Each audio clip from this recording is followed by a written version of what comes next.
এটা সইলা ଏ ରୁହ ଏ ବଳଦ ବିଭିନ୍ନ ପ୍ରକାର ପଶୁ। ପିଲାମାନେ କେମିତି ଅଛ? ଆଜି ଖାଇକି ଯାଇଥିଲ?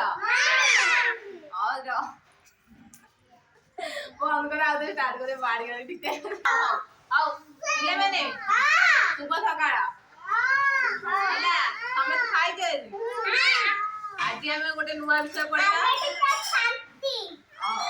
ଆଜି ଆମେ ଗୋଟେ ନୂଆ ବିଷୟ ପଢିବା ବିଭିନ୍ନ ପ୍ରକାର ପଶୁ। ଫାଷ୍ଟ ହଉଛି ବଳଦ, ସିଂହ, ହାତୀ, ମାଙ୍କଡ, ଓଟ, ବିଲୁଆ, ବାଘ,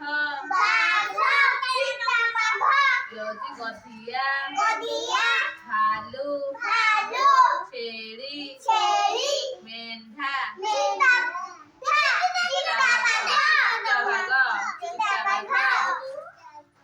ତାପରେ ଇଏ ହଉଛି ହରିଣ, ଗଣ୍ଡା,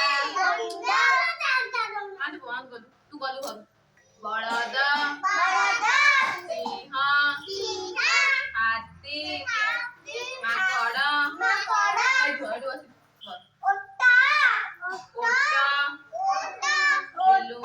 ବିଲୁଆ, ବାଘ, ଗଧିଆ, ଭାଲୁ, ଛେଳି, ମେଣ୍ଢା, ଚିତାବାଘ, ହରିଣ, ଗଣ୍ଡା, ଜେବ୍ରା। ମୁଁ ତମକୁ ସବୁ ପଚାରିବି କୋଉ ପଶୁର ନାଁ କଣ ତମେ କହିବ। ଆ ନାଁ କଣ? ସମସ୍ତେ ମିଶିକି କହିବ ହେଲା। ଇଏ ଆ ନାଁ କଣ? ଇଏ ହଉଛି ମେଣ୍ଢା। ଆଉ ଆ ଭିତରେ ଛେଳି କୋଉଠି ଅଛି?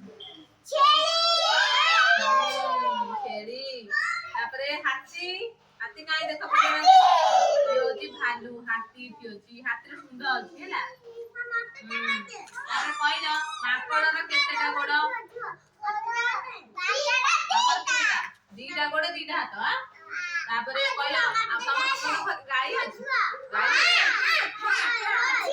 ଗାଈର କେତେଟା ଗୋଡ କହିଲୁ? ଗାଈର ଦିଟା ଗୋଡ। ଗାଈର ଚାରିଟା ଗୋଡ ହେଲା। ଗାଈର ଚାରିଟା ଗୋଡ ହେଲା। ଚାବିଟା ମାନେ ରଖିଲୁ। କହିଲ ବିଲୁଆ କୋଉଠି?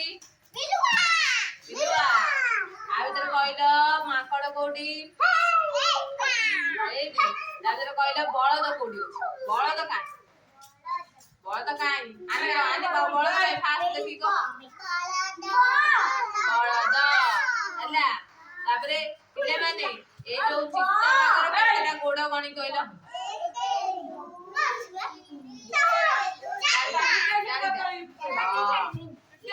ତାପରେ ହରିଣର କେତେଟା ଗୋଡ କହିଲ? ଚାରିଟା।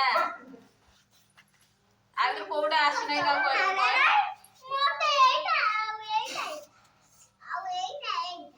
ଏଇଟା ହଉଛି ବିଲୁଆ।